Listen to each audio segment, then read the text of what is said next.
Yo, yo. Wow. Got a lot of time. So anyway, look. I want to talk about a subject real quick. Always remember you can go check out the full-length video on YouTube. I always post them there. Look, I was somewhere, right? And this young lady took it upon herself to tell me, we were talking and she said, yeah, my boyfriend cheated on me. So I cheated on him. She felt the reason to tell me that for some reason, I don't know. But anyway, what I told her was this. I said, that word cheating is highly overrated. I said, you didn't cheat on him and he didn't cheat on you. You cheated on yourself. There's no way that I can use my body to cheat on you. I would have to somehow, some way get in yours and make you do something you don't want to do. Cheating is a verbal agreement. Two people have a verbal agreement that, we'll be faithful to each other. But there's no love involved. So with the lust and how lust is right now and how popular it is to lust and how the women are dressing, how the men are paying for the women, how the songs that we make about I'll take your woman and all of this, lust is at a very high level. It's all on the phones, it's everywhere. So if you don't have a real love covenant, there's a possibility that the agreement is not stronger than the lust emotion or than the lust spirit that's floating around. You got lust is super popular right now, you know what I mean?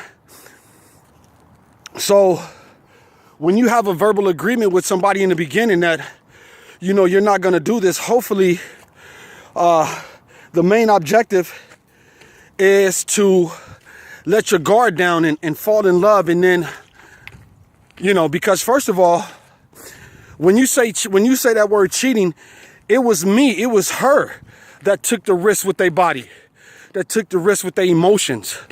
You know what I mean? Being sexual with somebody. That you took that risk. You got to deal with the aftermath of all of that. You know what I mean? Now, the verbal agreement hurts. It hurts you like, I went and did this against our agreement, but the actual job was done by you. You used your body for that. So now you got to hope that everything is okay with you.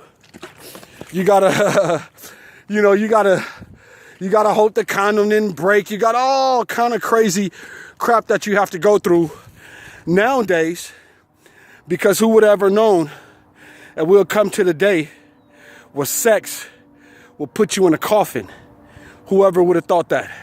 That's really some unfair shit, isn't it? But it's real.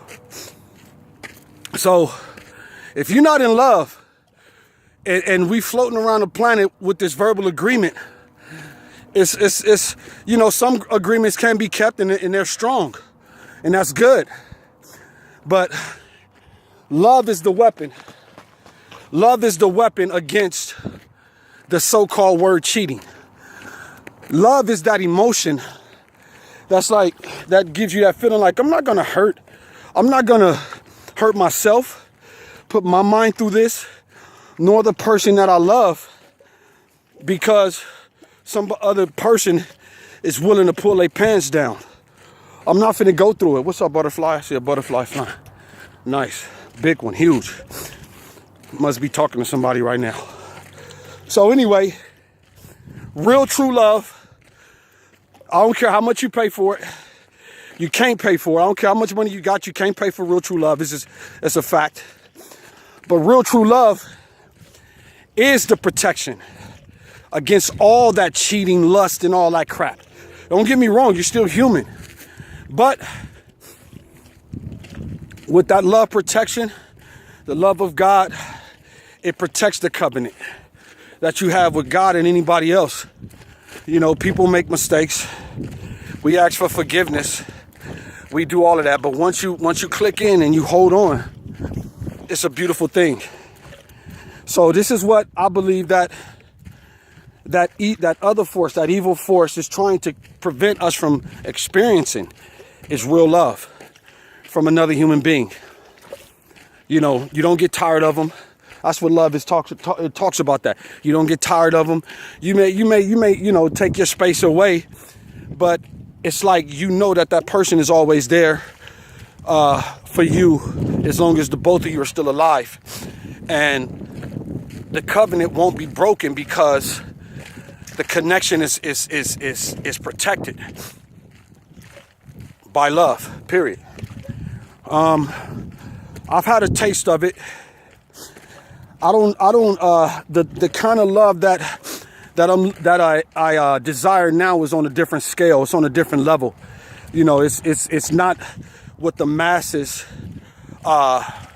it's not what the masses would, you know, what the masses is doing right now doesn't qualify. It's not good enough. The love that I desire now is that minute eye contact, that looking each other in the eyes and just being able to be free. You know, no jealousy, no, you know, just that support, that drive. That's the kind of love that I'm into now. It's a different scale. It's a different level. And that's the kind of love that I'm willing to give. But also in return, you know, respect. That's the highest level of any kind of love that you can ever experience. Is definitely respect. So always remember this. The love covenant is not real if there's no respect in it. You know what I'm saying? Because when the masses dish out, and I used to be one, you know, when the masses and you know, sometimes you got to still catch yourself. But when the masses is dishing out this kind of love and they disrespecting each other, and then we disrespecting each other, and we doing all of this crap, you know, that's not it. We haven't gotten there yet. So you have to, you know, being unequally yoked. That's what it talks about that in the Bible, about being unequally yoked with someone. And trying to make something work when you know that you're connected through lust. One, you don't want nobody else to have that person, so you connected through lust, and you connected through an idea of maybe one day. But that's the time waster. That's the moment where people end up in prison. People end up hurt for no reason other than the fact that you should have just let go. Now, when we talk to ourselves. There's no big I's and little U's in this stuff. Most of it is from experience anyway, so we talking through the experience. And hopefully it helps somebody. I'm out here to pray today, man. Get my prayer on, man. Sometimes you gotta praise and then ask God for what you want. Big stuff. You know what I mean? Big. But then again, let me say this too. I'm talking to somebody, I feel it. Then again, sometimes, this one is, sometimes that road get lonely. Sometimes God wants you to himself in order to teach you some things, in order to elevate you to that next level, that next dimension. You know what I mean? Sometimes God wants that, and he got to have that. You know what I mean? In order to live through the human being, God has to, you know, embed some things in us. You know, some qualities. You know, he has to make sure we get it, and we got it, and then it's time to move on. Like I told my son Joshua, because you know, you have kids. We have kids by other people, and then we wasn't able to be there for the kids. We did our best. Kids grew up. Some of your kids gonna like you. That's another love thing. Some of your kids gonna love you, and then some of them just won't. It's you know, God doesn't even take away choice. We all have a choice to love and give to who we choose, or to whom we choose. You know what I'm saying?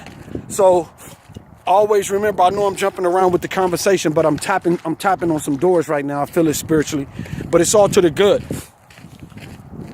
So just always remember, ain't nothing worth nothing if it ain't no love in it. So just go and go through the motions of whatever. But if there's no respect You know, you know what I mean? I know relationships last longer just based off respect alone.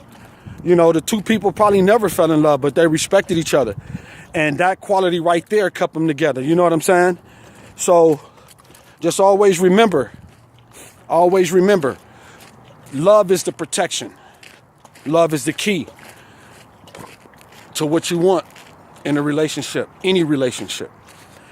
We out here in the mountains feeling good.